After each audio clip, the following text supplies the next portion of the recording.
राना को Palam technical airport से लेकर बाहर निकला जाएगा। उसके बाद यहां से सीधा कड़ी सुरक्षा में सेंट्रल जो एनआईए इन्वेस्टिगेशन टीम है एनआईए उनके हेडक्वार्टर सीजो कॉम्प्लेक्स यानी लोधी रोड लेकर जाया जाएगा और वहां पर बड़ी सुरक्षा के बीच तौर राना को अंदर दाखिल किया जाएगा। वहां उसके बाद एक डीडी एंट्री होगी। एंट्री के बाद जो एक प्रोसेस होता है उसके सिग्नेचर लिए जाएंगे फाइल पे उस केस से जुड़े हुए। उसके बाद वहां पर उसको एक सेल में रखा जाएगा और सेल में रखने के बाद फिर उससे पूछताछ की जाएगी। लेकिन उससे पहले जब उसको एनआईए के दफ्तर में लाया जाएगा, जो लीगल प्रोसेस होता है गिरफ्तारी के बाद एक आरोपी एक मुलजिम से जिस तरीके से एक पूरा लीगल प्रोसेस होता है उस तरीके से उसको रखा जाएगा और उसके बाद उसका मेडिकल होगा। मेडिकल होने के बाद फिर उसे कोर्ट में प्रोड्यूस किया जाएगा। कोर्ट में प्रोड्यूस करने के बाद फिर ये देखना होगा कि एनआईए की तरफ से कितने दिनों की रिमांड की मांग की जाती है, क्योंकि यूएपीए में जो एजेंसीज है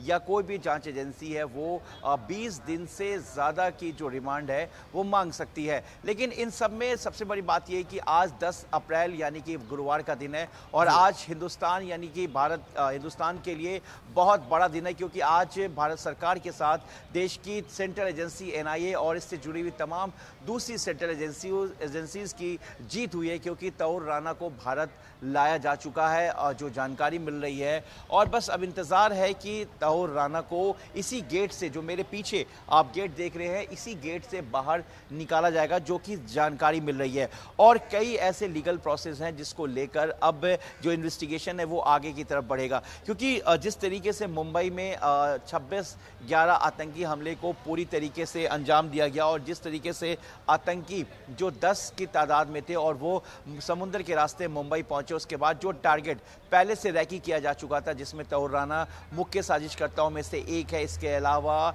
डेविड कॉलमैन हेडली जो कि तौर राना का दोस्त है और वो यहाँ पर आतंकी लश्कर तौयबा के ही आदेश पर वो भारत आया था और इससे पहले वो आतंकी जो कैंप है उसमें वो आतंक से जुड़े हुए जो ट्रेनिंग है उस ट्रेनिंग को भी पूरा कर चुका था। वहाँ पे लगातार वो ट्रेनिंग में बार बार जा रहा था। साल 2009 में डेनमार्क के एक अखबार के मामले में डेविड हेडली और तौर राना को एफबीआई ने गिरफ्तार किया था। उसके बाद से वो अमेरिका की जेल में बंद थे। लगातार भारत की तरफ से कोशिश की जा रही थी कि तौर राना को प्रत्यार्पण करके भारत लाया जा सके। एक लंबी लड़ाई थी, कानूनी प्रक्रिया थी, लेकिन जिसके लिए एनआईए पीछे नहीं हटी और केंद्रीय जांच एजेंसी लगातार इस मामले को लेकर लड़ती रही। जहाँ एक तरफ वो 26/11 से जुड़े हुए केस की जांच में जुटी हुई थी, तमाम एविडेंस, तमाम इन आतंकियों के नेक्सस नेटवर्क की बात करें, हैंडलर्स की बात करें, इस पीछे साजिश के पीछे तमाम लोगों की बात करें, जिसका एनआईए ने अपनी चार्जशीट से लेकर अपनी जांच में खुलासा किया है कि किस तरीके से पाकिस्तान में लश्कर तौयबा और पाकिस्तान की खुफिया एजेंसी इंटर सर्विस इंटेलिजेंस यानी कि आईएसआई किस तरीके से इस पूरे टेरर मॉड्यूल को अंजाम दिया और किस तरीके से लश्कर तौयबा के हैंडलर यानी कि तौर राना जो कि एक वक्त लश्कर तौयबा से जुड़ा हुआ था और उसे ये पता था कि लश्कर तौयबा का जो मोटिव क्या है। इसके अलावा हुती जो कि आतंकी संगठन है उसके साथ भी इसका कनेक्शन रहा है। डेविड कॉलमैन हेडली जो है वो भारत आ चुका है 5 बार। वो इस ये आतंकी हमले से पहले वो भारत आया था और उससे पहले वो पाकिस्तान के लश्कर तौयबा का जो टेरर कैंप है, जो टेरर कैंप को ऑर्गेनाइज करता है लश्कर तौयबा हिंदुस्तान के खिलाफ नापाक इरादों को, उस कैंप में भी जो डेविड कॉलमैन हेडली है वो कैंप जोड़ चुका था। साल 2009 में एनआईए की तरफ से एफआईआर दर्ज की गई थी जिसमें यूएपीए के अलावा 120 बी 121 के अलावा और कई संगीन धाराओं में मामला दर्ज किया गया था, जिसमें तौर राना के अलावा डेविड कॉलमैन हेडली के अलावा लश्कर तौयबा का जो चीफ हाफिज सईद को लेकर और तकरीबन 5 और लोगों के जो नाम उस एफआईआर में जिनसे खुलासा हुआ था, जो इस वक्त पाकिस्तान में बेस्ड जो है आतंकवादी हैं और किस तरीके से उन आतंकियों का जो रोल था, उन्होंने आतंकियों को जो 10 आतंकी 26/11 को इस पूरे टेरर मॉड्यूल को अंजाम देने के लिए समुद्र के रास्ते पहुंचे थे, उनको जिस तरीके से जीपीएस सिस्टम और तमाम दूसरे लॉजिस्टिक सपोर्ट के साथ टेक्निकली उनको सपोर्ट किया गया था। उसके बाद जो टारगेट था उसकी रैकी पहले से की की जा चुकी थी और सभी जो अपडेट था वो उन तक पहुंचाया गया था। तो इस पूरे मामले को लेकर अब जो बाकी जो नेक्सस है उस नेक्सस को पकड़ने के लिए एनआईए का जो रोल है, उसके बाद ट्रांजिट रिमांड पर जो है तौर राना को मुंबई भी ले जाया जाएगा, क्योंकि मुंबई ही वो 26/11 का मेन जो प्लेस है जहां पर इस वारदात को, आतंकी वारदात को अंजाम दिया गया। तो सेल एनआईए की टीम जो है, जो 4 लोगों की टीम बनाई गई है, वो टीम इस पूरे मामले की जांच करेगी। जावेद, एक तरीके से भारत के लिए भी आज का ये दिन बड़ा है, जिस तरीके से आतंकी तहव्वुर राणा को भारत लाया गया है। मनोहर का रुख करूंगा मैं। मनोहर, अगर इस बीच बात की जाए चुनौतियों को लेकर, तो भारतीय सरकार के सामने और जांच एजेंसियों के सामने किस तरीके की चुनौतियां रहने वाली हैं? क्योंकि जब किसी भी इस तरीके के आतंकी को या आरोपी को प्रत्यर्पित किया जाता है तो कई सारे नियम कानून भी निकलकर सामने आते हैं। देखिए, बिल्कुल अभिषेक, आपने सही बताया, क्योंकि कई प्रोटोकॉल और कई गाइडलाइंस होते हैं। क्योंकि अमेरिका के साथ जो हमारा प्रत्यर्पण संधि हुई है, उसमें जो भी इफ एंड बट्स हैं, डूज एंड डोंट्स हैं, उसको पूरी तरह से पालन किया जाएगा। और इसीलिए गृह मंत्रालय में भी बड़ी बैठक हुई थी। अजीत डोभाल जो सुरक्षा सलाहकार हैं, उन्होंने भी लगातार बैठक ली है।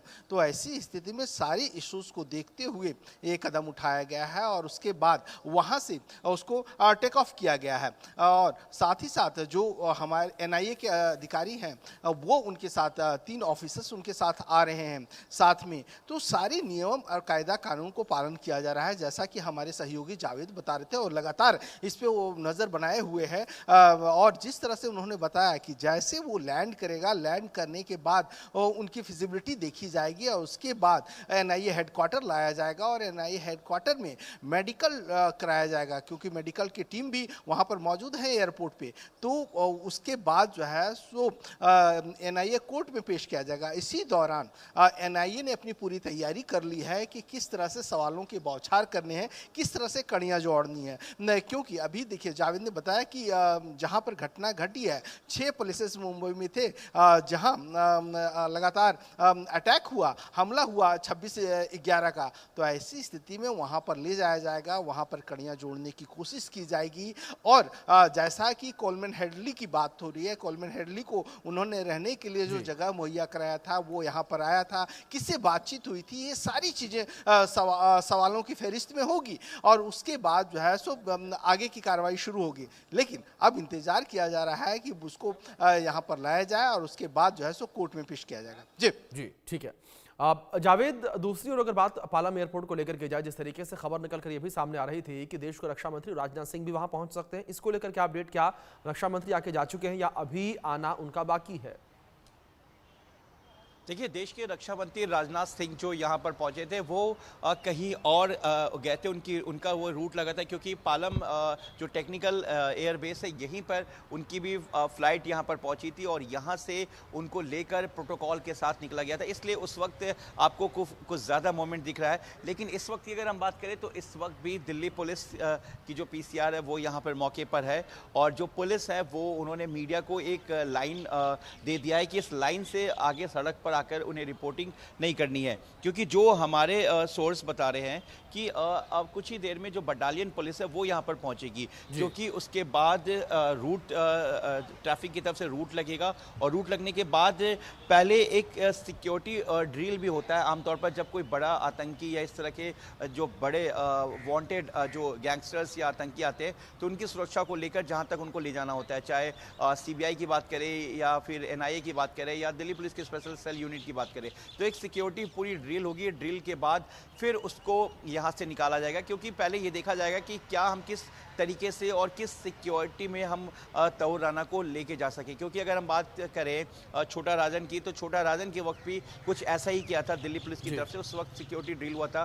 पहले एक दूसरी गाड़ी का एक पूरा काफिला बनाया गया था जिसमें एक डमी जो छोटा राजन को बैठाया गया था। उसके बाद दूसरी जो गाड़ियों का काफिला था जो पूरा स्कॉट करते हुए दिल्ली पुलिस पुलिस सीबीआई तक गई थी जो गाड़ी छोटा राजन को लेकर। तो ऐसे में अब तहूर राणा की एक बड़ा नाम है, बड़े आतंकी हमले में वो वांटेड था, डेनमार्क के एक अखबार मामले में भी वो वांटेड था, गिरफ्तार हो चुका था। लेकिन जिस तरीके से 26/11 जो आतंकी हमला हुआ उसका मेन मुख्य साजिशकर्ताओं में से एक था तहूर राणा, जो 16 साल बाद भारत पहुंच गया है। और अब भारत सरकार और भारत की जो न्याय प्रक्रिया होगी उसमें उसे शामिल होना है। बिल्कुल और बिल्कुल आपको जावेद, बता और दें कि अब शामिल होने के साथ यह भी देखना होगा 26/11 कि की किस जो तरीके से कार्रवाई जो है वो तहूर राणा के ऊपर की जाती है। फिलहाल मनोहर और जावेद, आप दोनों का बहुत शुक्रिया जुड़ने के लिए और इन तमाम जानकारियों के लिए भी। इस बीच राजस्थान के बांसवाड़ा से